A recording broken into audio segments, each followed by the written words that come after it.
Hello everyone, Chris here from Midwest Coaster Fans, bringing you another coaster review. This time it's going to be Diamondback at Kings Island in Mason, Ohio. This coaster opened at 2009 at the park. This is a B&M Hypermodel. B&M Hypermodel is anything that's over 200 feet tall, or even Orion, according to B&M, from their classification standpoint, could be considered a hyper. Obviously it's a giga, but this coaster in particular is known as a hyper across the industry. And it sits at a height of 230 feet with a first drop of 215 feet. Total ride time is over 3 minutes. I guess that would include the lift hill. So we'll probably list the actual ride experience probably around 2 minutes. It has a total track length over 5,200 feet, making it one of the longest coasters in the park. Probably after Orion and the Beast, this is the longest in the park. This coaster opened in 2009 and it offers many different views of the park. You could get a view of Rivertown from there, which offers views of the Beast. And now with Orion open, you could actually see Orion when you're riding Diamondback. And you could also see parts of the railroad. And you could see the Eiffel Tower from this coaster.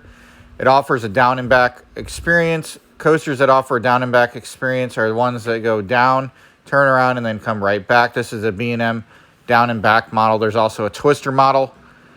This offers a different ride experience as you're going to go through the woods. The only other hypermodel I could see that actually does this is probably Apollo's Chariot over at Busch Gardens, Williamsburg. But in my opinion, obviously, this offers a better ride experience and many airtime moments.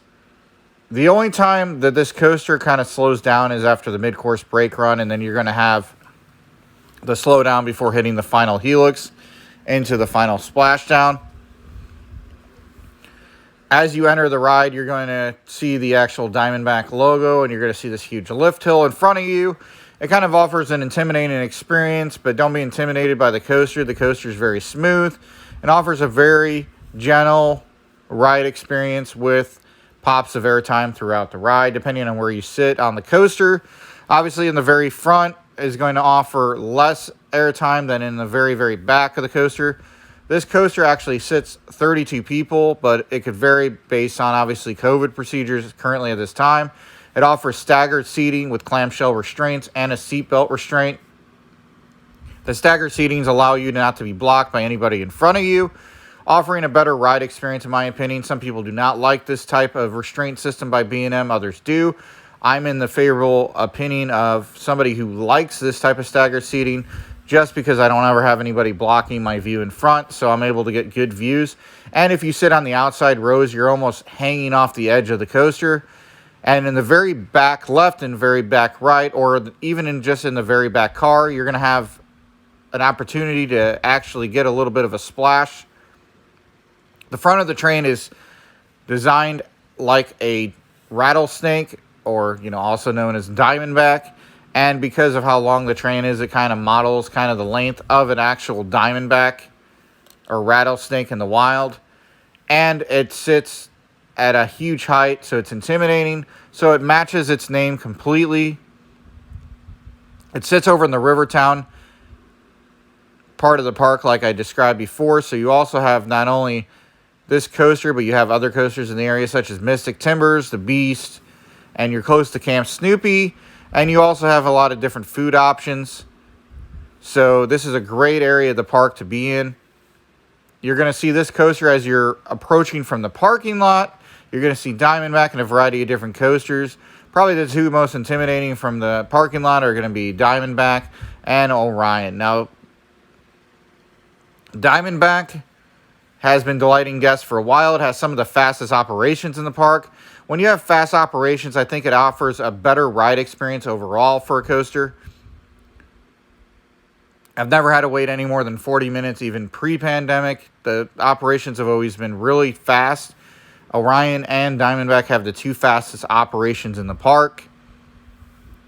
Also, you're getting your wait time worth. What I mean by that is you get a whole ride time experience. It's not short. I don't know of any coasters really at Kings Island that offer a short ride time experience.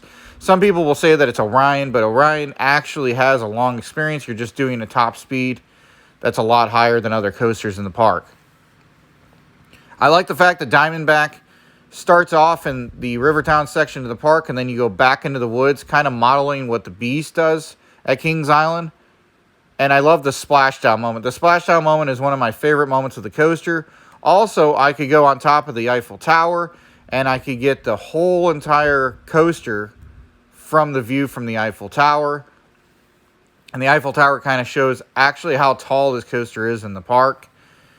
And you can see from this video that as soon as it hits that mid-course brake run and slows down, it kind of slows down the rest of the ride experience. The best time to ride this coaster is going to be actually in the not in the morning. The best time to ride this coaster is going to be in the very late afternoon into evening. Actually, night rides are my favorite on Diamondback. It's actually one of my favorite ride time experiences is at night. In the morning, if you've never ridden Diamondback before, definitely head over first thing in the morning to Diamondback. It offers almost no wait time.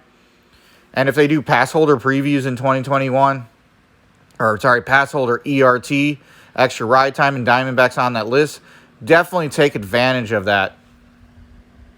But in the morning, it kind of runs a little slower because the track and the wheels and the train have not been warmed up yet. But as the day goes on, that's going to warm up, and it's going to offer a faster and more intense ride experience. Definitely, if you've never experienced Diamondback, hit up the front row, and then immediately the rest of your rides go to the very back if they allow you to give you the opportunity. If they don't assign rows, ask for the very back car, the very back 4 seats, because you're going to have a totally different ride experience, and it's going to be more fun. Like I said, I recommend the very back left or the very back right, just because you're going to get that splashdown moment, and you're going to get hit with a little bit of water as well. And I hope you enjoyed this review. I hope this gives you more details on Diamondback at Kings Island. Hopefully, if you've never ridden before, you get out there and ride Diamondback. Some people love this coaster, some people don't. I personally love this coaster, and I think it's one of the best B&M hypermodels out there. And with that being said, this is Chris and Midwest Coaster Fans signing off until next time. Thanks again for watching. Have a good one, and please don't forget to subscribe to Midwest Coaster Fans.